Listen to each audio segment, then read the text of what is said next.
आकाशवाणी गोरखपुर से प्रादेशिक समाचार।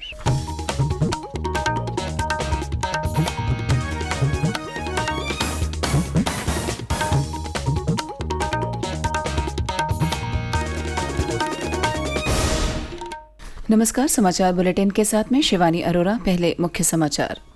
मुख्यमंत्री योगी आदित्यनाथ ने पीलीभीत टाइगर रिजर्व में वन्य प्राणी सप्ताह के अवसर पर वन्यजीव संरक्षण और सतत इको पर्यटन विकास कार्यशाला का किया शुभारंभ। मुख्यमंत्री ने लखनऊ में ट्रांसकॉन 2023 सम्मेलन का किया शुभारंभ। कहा, सेवा पखवाड़ा के दौरान प्रदेश में एकत्र किया गया 25,000 यूनिट ब्लड। भारतीय वायुसेना की 91वीं वर्षगांठ पर 8 अक्टूबर को प्रयागराज में होगी परेड। एयर शो का हुआ फुल ड्रेस रिहर्सल। और उप मुख्यमंत्री ब्रजेश पाठक ने देवरिया हत्याकांड में घायल बच्चे से की मुलाकात। कहा, सरकार दोषियों के खिलाफ करेगी कठोर कार्रवाई। अब समाचार विस्तार से। मुख्यमंत्री योगी आदित्यनाथ ने कल पीलीभीत टाइगर रिजर्व में वन्य प्राणी सप्ताह के अवसर पर वन्यजीव संरक्षण और सतत इको पर्यटन विकास कार्यशाला का शुभारंभ किया।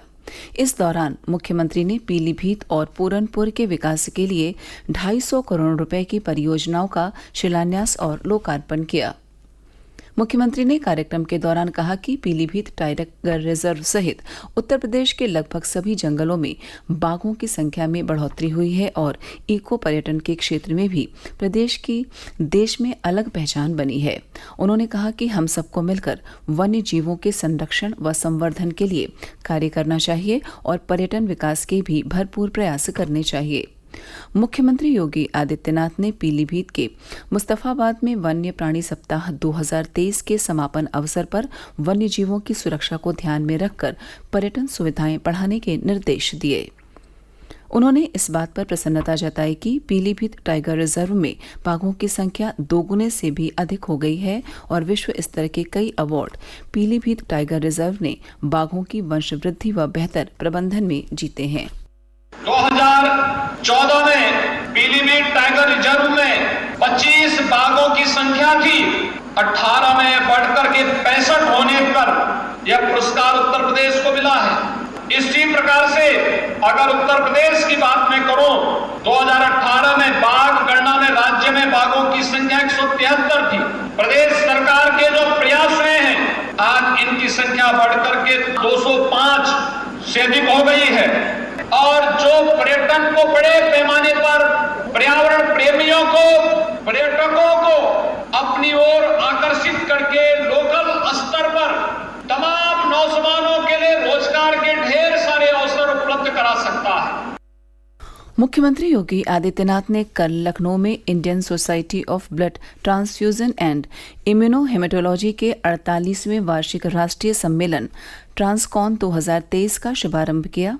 इस मौके पर मुख्यमंत्री ने एक स्मारिका का विमोचन और ब्लड बैंकिंग के क्षेत्र में सराहनीय कार्य करने वाले विशेषज्ञ चिकित्सकों को सम्मानित किया।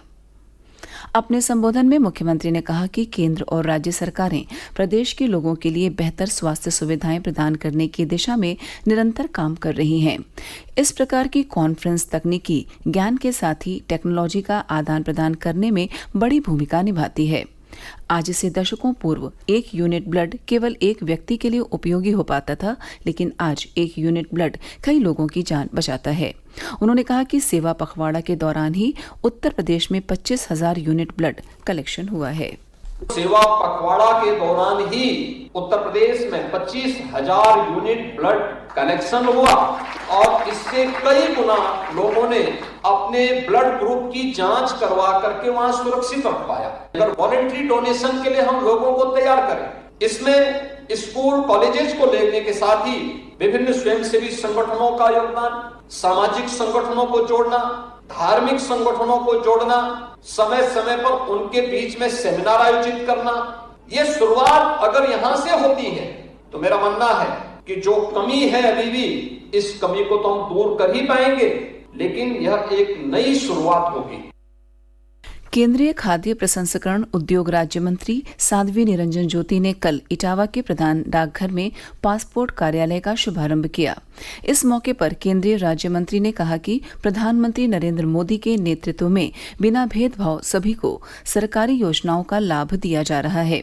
पासपोर्ट कार्यालय के खुलने से यहाँ के लोगों को काफी सुविधा मिलेगी। प्रादेशिक समाचार आप आकाशवाणी गोरखपुर से सुन रहे हैं। यह समाचार बुलेटिन हमारे YouTube channel AIR news Gorakhpur और ट्विटर हैंडल AIR न्यूज_GKP पर भी उपलब्ध है। भारतीय वायुसेना की 91वीं वर्षगांठ के मौके पर आगामी 8 अक्टूबर को प्रयागराज में होने वाली परेड और एयर शो को लेकर कल फुल ड्रेस रिहर्सल आयोजित किया गया। इस अवसर पर भारतीय वायुसेना के जवानों ने अदम्य साहस और शौर्य का प्रदर्शन करते हुए वहां मौजूद लोगों का मन मोह लिया।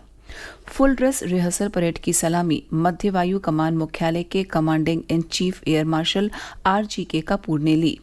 उन्होंने वायु सैनिकों को देश की एकता, अखंडता और स्वतंत्रता की रक्षा की शपथ भी दिलाई। रक्षा मंत्रालय के प्रयागराज क्षेत्र के प्रवक्ता ग्रुप कैप्टन समीर गंगाखेड़कर ने बताया कि MiG-21 आखिरी बार एयर शो में हिस्सा लेगा। एयर शो में राफेल और तेजस समेत 100 से ज्यादा विमान शामिल होंगे। आज की जो फुल ड्रेस रिहर्सल है, इसकी सबसे बड़ी विशेषता रही है जो हमारे स्कूली बच्चों ने यहाँ आके भाग लिया है और तालियों की गड़गड़ाहट के साथ उन्होंने वायु सैनिकों का जो मनोबल बढ़ाया है। एयर वॉरियर्स की खुशी देखने लायक थी जब बच्चे ताली बजा रहे थे। जो संगम का कार्यक्रम है, इसमें 100 से ज्यादा हवाई जहाज भाग लेंगे। यह शो संगम घाट, अरैल घाट, झूसी की तरफ वाला घाट और शास्त्री बीच, इस सभी जगह से देखा जा सकता है।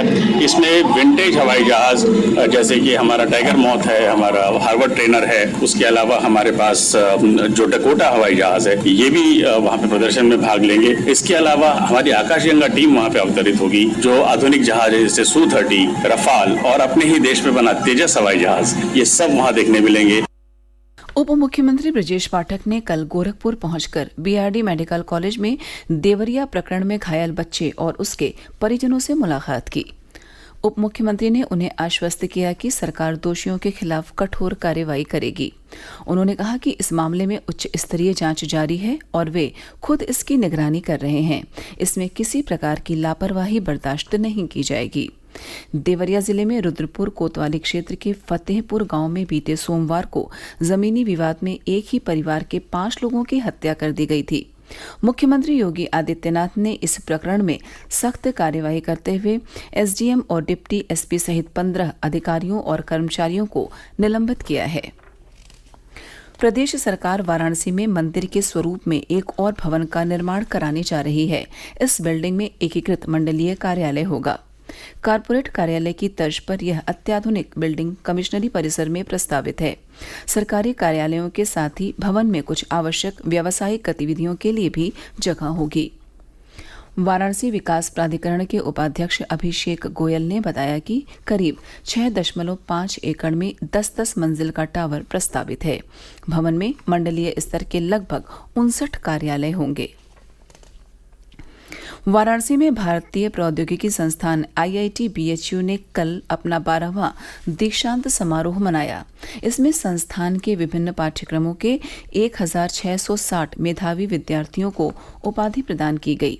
दीक्षांत समारोह में 66 विद्यार्थियों को 106 स्वर्ण सहित 108 पदक प्रदान किए गए, जबकि 192 शोधार्थियों को डॉक्टरेट की डिग्री दी गई। समारोह के मुख्य अतिथि रक्षा अनुसंधान एवं विकास संगठन DRDO के अध्यक्ष डॉक्टर समीर V कामत ने छात्र छात्राओं को मेडल और पुरस्कार देकर सम्मानित किया। कानपुर नगर के थाना नौबस्ता अंतर्गत कपड़ा फैक्ट्री में आग लगने से आसपास के क्षेत्र में दहशत मच गई। सूचना मिलते ही मौके पर पुलिस और दमकल की कई गाड़ियां पहुंच गईं। अग्निशमन कर्मियों ने कड़ी मेहनत के बाद आग पर काबू पा लिया है। हादसे में किसी भी प्रकार के जनहानि नहीं हुई है। कानपुर के joint commissioner police Anand Prakash Tiwari ने बताया कि आग पर काबू पा लिया गया है। आग लगने के कारण की जानकारी और हानि का आंकलन अभी नहीं हो सका है। जांच के बाद आग लगने का कारण पता चलेगा। और अंत में इस बुलेटिन के मुख्य समाचार एक बार फिर। मुख्यमंत्री योगी आदित्यनाथ ने पीलीभीत टाइगर रिजर्व में वन्य प्राणी सप्ताह के अवसर पर वन्य जीव संरक्षण और सतत इको पर्यटन विकास कार्यशाला का किया शुभारंभ। मुख्यमंत्री ने लखनऊ में ट्रांसकॉन 2023 सम्मेलन का किया शुभारंभ। कहा, सेवा पखवाड़ा के दौरान प्रदेश में एकत्र किया गया 25,000 यूनिट ब्लड। भारतीय वायुसेना की 91वीं वर्षगांठ पर 8 अक्टूबर को प्रयागराज में होगी परेड। एयर शो का हुआ फुल ड्रेस रिहर्सल। और उप मुख्यमंत्री ब्रजेश पाठक ने देवरिया हत्याकांड में घायल बच्चे से की मुलाकात। कहा, सरकार दोषियों के खिलाफ करेगी कठोर कार्रवाई। इसी के साथ प्रादेशिक समाचार समाप्त हुए। नमस्कार।